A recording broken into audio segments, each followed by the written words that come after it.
हे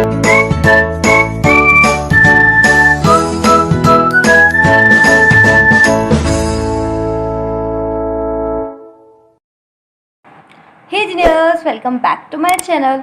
सो geniuses, जो हमारा chapter चल रहा था वो था आपका consolidated of financial statements. Consolidated of financial statements में हम जो क्वेश्चन कर रहे थे वो था आपका इलस्ट्रेशन नंबर 10। इलस्ट्रेशन नंबर 10 आपका यूनिफॉर्म अकाउंटिंग पॉलिसी से रिलेटेड था। तो हमने इसका जो कंसेप्ट था वो पढ़ लिया था और उसके बाद अपन इस क्वेश्चन को कर रहे थे। ठीक है, इसमें हमें क्या करना था, हमें रीस्टेट करनी थी किसकी बैलेंस शीट, बी लिमिटेड की। और उसके लिए था कुछ एडजस्टमेंट्स हमें दे रखे थे, ये रहे, ये कुछ एडजस्टमेंट्स हमें दे रखे थे। ये सारे के सारे एडजस्टमेंट्स हमने पार्ट 1 में कर लिए थे और adjusted revenue reserve B limited का हमने कैलकुलेट कर लिया था। अब हमें क्या करना है, अब हमें वो करना है जो क्वेश्चन की एक्चुअल में रिक्वायरमेंट है। क्वेश्चन की क्या रिक्वायरमेंट है, restate the balance sheet of B limited, यानी कि बी लिमिटेड की जो बैलेंस शीट है उसको रीस्टेट करना as on 31 December 2016, because B limited और ए लिमिटेड दोनों ही क्या कर रहे हैं, कैलेंडर ईयर अपना फाइनेंशियल ईयर है उनका, इसलिए अपन क्या कर रहे हैं 31 दिसंबर को उनकी बैलेंस शीट बनाएंगे। ठीक है, तो करें स्टार्ट। तो आ जाओ फटाफट सॉल्यूशन बुक पर और साथ साथ अपना मॉड्यूल भी रख लेना, काम आएगा। ठीक है, ये लास्ट हमने नोट लिखा था उस 12,000 की इन्वेंट्री के बारे में। उम्मीद है आपको वो सारे के सारे जितने भी मैंने एडजस्टमेंट पार्ट 1 में बताए थे वो सब के सब समझ में आए हो, और नहीं भी आए हो तो कोई यार हेजिटेट नहीं किया करो। ठीक है, कि यार हम तो बुद्धू हैं, हमें समझ में नहीं आया। अरे नहीं, आज नहीं आया, अगर आज मुझसे आप पूरी तरीके से उसको क्लियर कर लोगे डाउट, तो वो डाउट जो है वो ब्रॉड फॉरवर्ड नहीं होगा कभी। ठीक है, तो आगे जाके आपको और शर्माना नहीं पड़ेगा, इसलिए आप एकदम मुझसे क्लियरिफाई कर सकते हो, क्लैरिफाई। ठीक है, अब बना रहे हैं अपन बैलेंस शीट। जैसे उन्होंने बोला है हमें क्या करना है, रीस्टेटेड बैलेंस शीट। तो आप फटाफट लिखते हैं, क्या लिखते हैं, हमें क्या कर रहे हैं, रीस्टेटेड बैलेंस शीट। मेरे साथ साथ लिखते जाओ।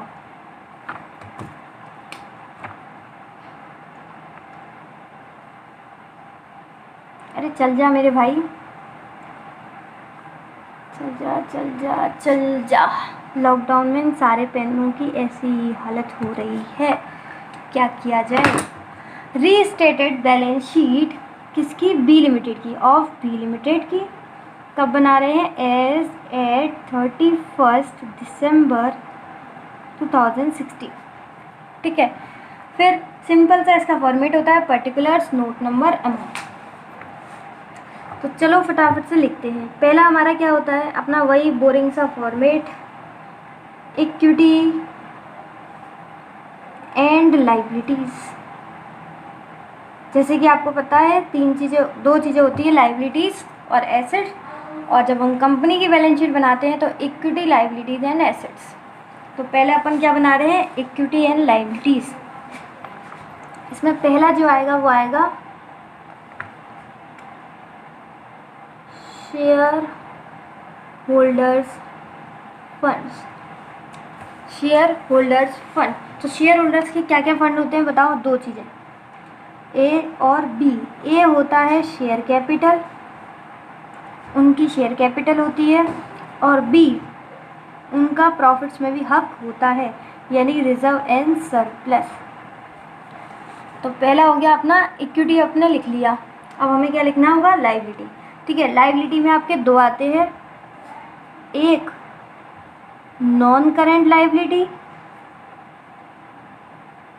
और दूसरा आता है आपका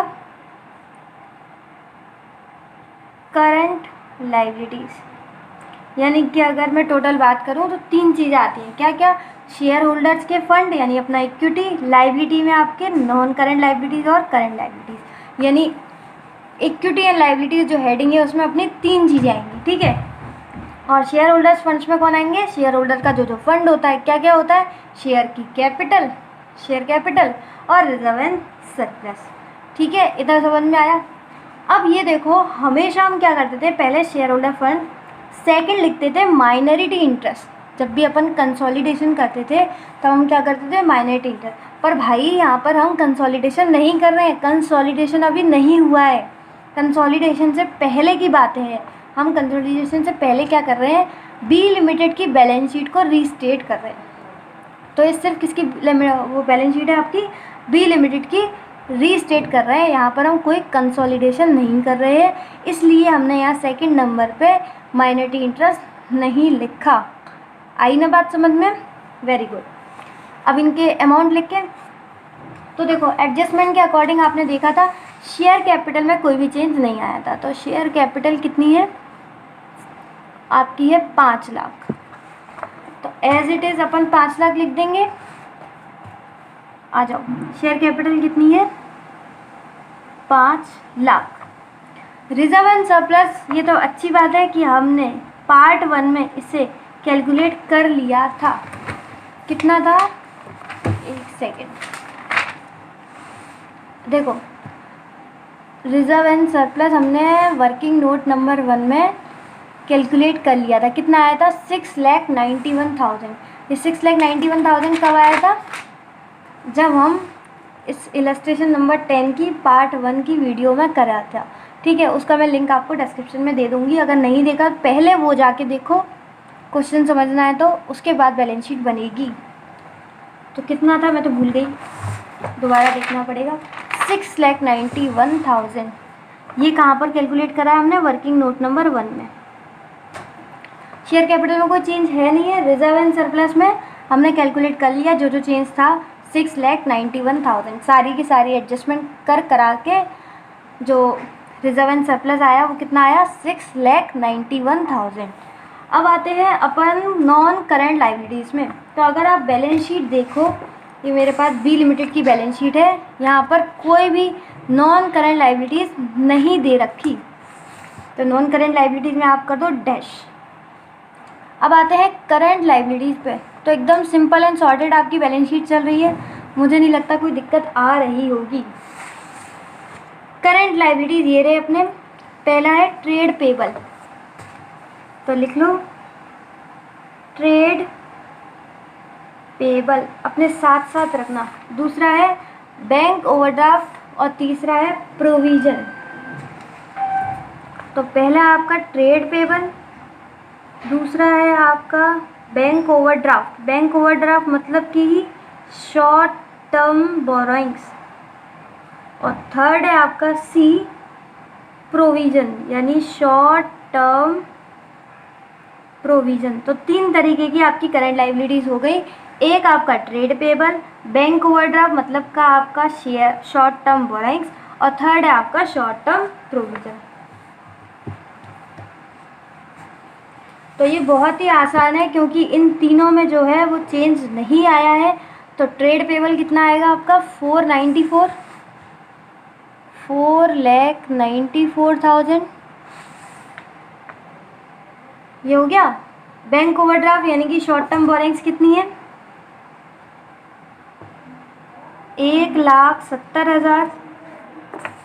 और आपका प्रोविज़न कितना है, 4,30,000। एज इट इज़ तीनों के तीनों सेम टू सेम लिख दो, क्योंकि यहाँ पर कोई भी एडजस्टमेंट नहीं थी। ठीक है, तो 4,94,000, 1,70,000 और 4,30,000 सब के सब हमने एकदम सेम टू सेम लिख लिया। अब अपन पूरे इक्विटी एंड लायबिलिटीज़ को जो फर्स्ट हेडिंग है इस पूरे को हम कैलकुलेट कर लेते हैं। तो पहले आपकी शेयर कैपिटल 5 लाख जिसमें कोई भी चेंज नहीं था। फिर आपका रिजर्व एंड सरप्लस जिसमें काफ़ी चेंज थे और हम वो ऑलरेडी कर चुके हैं वर्किंग नोट नंबर 1 में। इसमें कोई भी चेंज नहीं है, तो एज इट इज़ फटाफट बस हमने बैलेंस शीट उठाई और कॉपी पेस्ट कर दिया। फिर आपका 1,70,000 और लास्ट है आपका 4,30,000। तो ये आता है आपका 22,85,000, 22,85,000, 22,85,000। अरे ये रहा, ठीक है।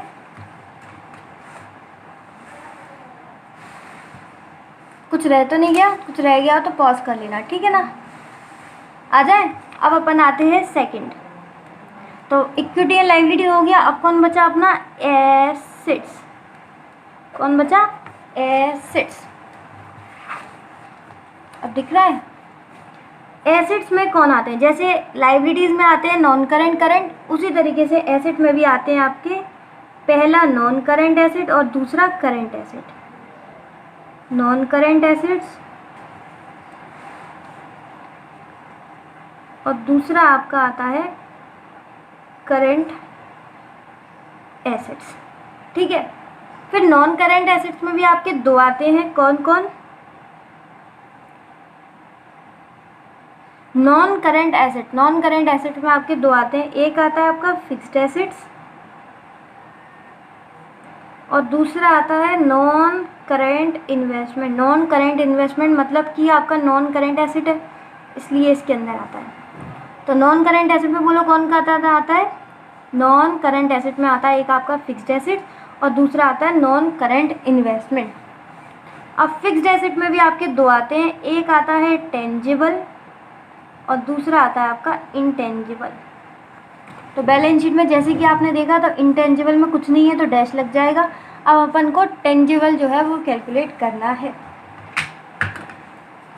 आ जाओ टेंजिबल। तो फिक्स्ड एसेट्स आपको ये दे रखी है, कितने थे? 3,20,000, जिसमें कि डेप्रीशिएशन लग गया है 96,000। इस वाले पॉइंट को ध्यान से देखना, ठीक है, इजी है काफ़ी, पर ध्यान से देखना। देखो बैलेंस शीट में कितने दे रखी है? 3,20,000। थोड़ा सा इसे जूम कर दूँ, हो क्यों नहीं रहा ये? थोड़ा थोड़ा थोड़ा थोड़ा, बस ठीक है। अब 3,20,000, 3,20,000 में 96,000 क्या लग गया? डेप्रीसिएशन। 3,20,000 में 96,000 क्या लग गया? डेप्रीसिएशन। ये हमें बैलेंस शीट में दे रखा है, लेकिन इसमें एक एडजस्टमेंट थी, आपको याद हो, डेप्रीसिएशन की एडजस्टमेंट। तो हमने जो पहले डेप्रीसिएशन ओवरचार्ज किया है, यानी कि जो हमने पहले माइनस किया था, अब हमें उसे प्लस करना है। कितना था? 32,000। यानी कि इसमें एक एडजस्टमेंट है क्या, कि हमें 32,000 डेप्रीसिएशन प्लस करना है। तो यानी आपका अगर इफेक्टिव देखूं तो बैलेंस शीट में दे रखा है 3,20,000 माइनस 96,000, लेकिन जब हमने एडजस्टमेंट करी तो इसमें हमें करना है 32,000 प्लस। तो इफ़ेक्टिवली कितना आया? 2,56,000। यानी कि टेंजिबल में आया आपका 2,56,000। आया समझ में? और जूम करूं?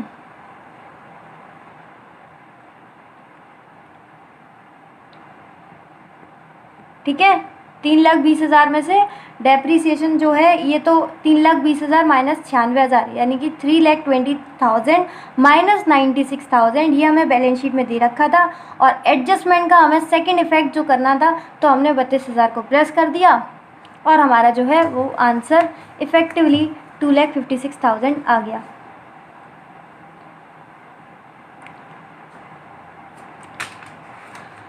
अब बात आ गई होगी आपके दिमाग में, ये तो समझ में आ गया होगा, है ना, लेकिन आपके दिमाग में ये बात आई होगी, क्या हम इस तरीके से, ऐसे गंदा तरीके से अपन अगर वहाँ पर लिख के आएंगे तो ऐसे लिखेंगे? नहीं, बिल्कुल नहीं। ये सिर्फ और सिर्फ मैंने आपको यहीं समझाने के लिए किया है। आप क्या करेंगे, यहाँ पर एक नोट बनाएंगे, कोई भी नोट, जैसे आपने यहाँ पर कोई नोट बनाया, ठीक है, 1 2 3, तो मे बी नोट नंबर 4 आपका बन गया ये फिक्स्ड एसेट का ना। 3 नोट आपने पहले भी बनाए थे, फिर आपने 4 नोट बनाया, तो आप वहाँ पर क्या करेंगे, पीछे यहाँ पर नोट नंबर 4 लिखेंगे, वहाँ पर लिखेंगे फिक्स्ड एसेट्स टेंजिबल, और वहाँ पर आप पूरा का पूरा ये जो 3,20,000 माइनस 96,000 प्लस 32,000, ये सारा का सारा जो है आप वहाँ पर करके दिखाएंगे, ठीक है। इस तरीके से गंदा नहीं करेंगे। अब आते हैं अपन सेकंड। देखो फिक्स्ड एसेट हो गई, फिक्स्ड एसेट में टेंजिबल था, इंटेंजिबल था ही नहीं। अब आता है आपका बी है नॉन करंट इन्वेस्टमेंट। तो बैलेंस शीट कहाँ है अपनी? ये रही बैलेंस शीट। बैलेंस शीट में देखो कितनी दे रखी है, तो ये रही आपकी इन्वेस्टमेंट, कितनी है? 4 लाख। थोड़ा सा इंस्टीट्यूट ने करंट एसेट्स के सामने लिख दिया है, पर ये है क्या है? इन्वेस्टमेंट, ठीक है।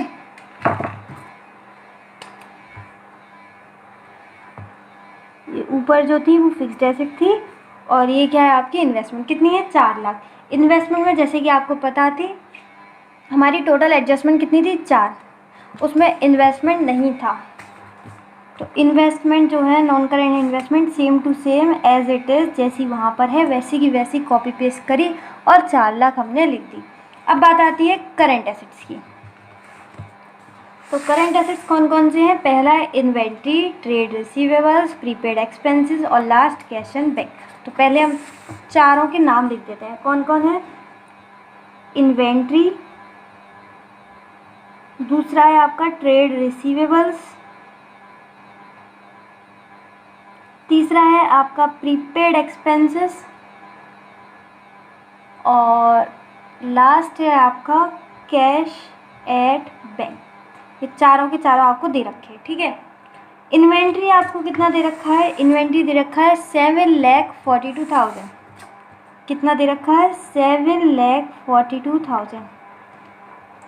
और उन्होंने बोला था अगर बी लिमिटेड को ए लिमिटेड के जैसे मिलाना है अपन को तो हमें 34,000 से इन्वेंट्री जो है वो कम करनी पड़ेगी। एडजस्टमेंट थी ना ये आपकी, कौन सी एडजस्टमेंट थी? देखो पहली एडजस्टमेंट थी। तो इस एडजस्टमेंट का हमने सेकंड इफेक्ट जो है वो दे दिया है। कैसे दे दिया है? एक इफेक्ट तो अपन ने ऑलरेडी दे दिया है, इसकी वजह से जो प्रॉफिट है वो भी कम हो गया होगा, वो हमने वर्किंग नोट नंबर में 1 कर दिया था, रिडक्शन इन इन्वेंट्री। और दूसरा इफेक्ट क्या करना है? इन्वेंट्री को कम करना है 34,000 से। तो आ जाओ 7,42,000 में से 34,000 माइनस करेंगे तो ये आ जाएगा आपका 7,08,000। तो इन्वेंट्री आ गई आपकी 7,08,000। नेक्स्ट आओ ट्रेड रिसीवेबल्स। ट्रेड रिसीवेबल भी एडजस्टमेंट थी। ट्रेड रिसीवेबल पे बोला गया था कि इन्होंने जो है 1% काट दिया है जो कि इनको नहीं काटना चाहिए था ए लिमिटेड से मिलाने के लिए। तो देखो ये वैल्यू कितनी होगी आपकी ट्रेड रिसीवेबल की? 8,91,000। 8,91,000 जो है वो 1% काट के आई है, यानी कि ये सिर्फ और सिर्फ होगी 99। इसको अपन को क्या करना है? वापस से 100 कर देना है। तो 8,91,000 जो है वो 99 पर है, इसे अपन को किस में कर देना है? 100 में। तो ये आ जाएगी आपकी 9 लाख, ठीक है। तो हमने इसका जो ये वाला एडजस्टमेंट था इसके भी अपन ने क्या कर लिए? एक इफेक्ट हम इसका ऑलरेडी दे चुके हैं आपका रिजर्व्स में, यानी कि प्रॉफिट्स में कितना दिया था कि उसकी वजह से जो प्रॉफिट्स हैं वो आपके बढ़ जाएंगे। ये रहा प्रोविज़न, ठीक है, 9,000 प्लस किया था। और दूसरा हमने यहाँ पर इसको 9,000 प्लस करके सेकंड इफेक्ट भी दे दिया बैलेंस शीट में। तो दोनों इफेक्ट हो गए, तो इसके भी आपके दोनों इफेक्ट हो गए, ठीक है। अब आते हैं नेक्स्ट आपका प्रीपेड एक्सपेंसेस। उन्होंने बोला था प्रीपेड एक्सपेंसेस में आपके एडवर्टाइजमेंट एक्सपेंसेस जो है वो इंक्लूड है, ये हमने एडजस्टमेंट में पढ़ रखा था। प्रीपेड एक्सपेंसेस कितने हैं? 48,000। प्रीपेड एक्सपेंसेस हैं आपके 48,000, ठीक है। और हमने क्या किया है अब? एडवर्टाइजमेंट एक्सपेंसेस 30,000 से और रिटर्न ऑफ किए। देखो इसका पहला इफेक्ट हमने यहाँ पर दे रखा है, एडवर्टाइजमेंट एक्सपेंडिचर 30,000 से कम कर दिया था, इसकी वजह से प्रॉफिट कम हो गया होगा।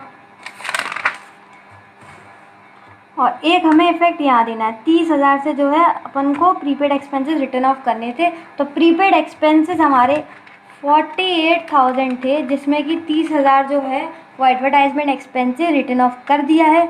अब बचे सिर्फ और सिर्फ 18,000। तो प्रीपेड एक्सपेंसेस कितने बचे? 18,000। तो प्रीपेड एक्सपेंसेस की भी हमने डबल एंट्री कर ली है, इन्वेंट्री की भी हमने डबल एंट्री कर ली है, और एक एडजस्टमेंट थी फिक्स्ड एसेट डेप्रिसिएशन वाली, इसकी भी हमने डबल एंट्री कर ली है। यानी कि हर किसी के तो 4 एडजस्टमेंट हमें 1 2 3 4 4 एडजस्टमेंट हमें दे रखे थे। चारों एडजस्टमेंट के हमने 2-2 इफेक्ट डाल दिए, एक आपका प्रॉफिट्स में और दूसरा आपका बैलेंस शीट में। उम्मीद है चारों एडजस्टमेंट के आपके डबल इफेक्ट समझ में आए होंगे। कैश एट बैंक में कोई एडजस्टमेंट नहीं है, जैसा दे रखा है कॉपी पेस्ट कर दो। 3,000 दे रखा है, 3,000 लिख दो, ठीक है। अब इनका टोटल कर दो, और गुरु से प्रार्थना करो कि भाई हमारा इसका आंसर 22,85,000 आ जाए। तो चलो करते हैं। 2,56,000, फिर 4 लाख, इसमें कोई एडजस्टमेंट नहीं थी, प्लस 7,08,000 इसमें एडजस्टमेंट थी, फिर आपका 9 लाख, फिर 18,000 प्रीपेड एक्सपेंसेस और 3,000 आपका कैश एट बैंक। ओ ये 22,85,000, इसका भी जो है यहाँ जगह नहीं है। 22, अरे जूम हो जा मेरे भाई, 22,85,000, 22,85,000 जो है वो इसका आंसर आ चुका है। तो अब हमारी बैलेंस शीट जो है वो मैच कर चुकी है। इसमें जो मेन था वो था आपका, क्या था बोलो, इसमें जो मेन था वो चारों एडजस्टमेंट की डबल एंट्री करना था। अगर आपको डबल एंट्री करना आ गई है और चारों एडजस्टमेंट समझ में आ गई है तो इस वीडियो को कर दें लाइक, जिससे कि आपको तो समझ में आ गई है पर मुझे कैसे पता चलेगा कि आपको समझ में आई है या नहीं। इसलिए वीडियो को लाइक करना ना भूलें, ठीक है। Make sure you like the video and एक कमेंट ज़रूर कर देना, जिससे कि और अच्छे से समझ में आ जाए मुझे दैट यू आर लाइकिंग, ठीक है। चलो मिलते हैं नेक्स्ट वीडियो में, तब तक के लिए बाय बाय।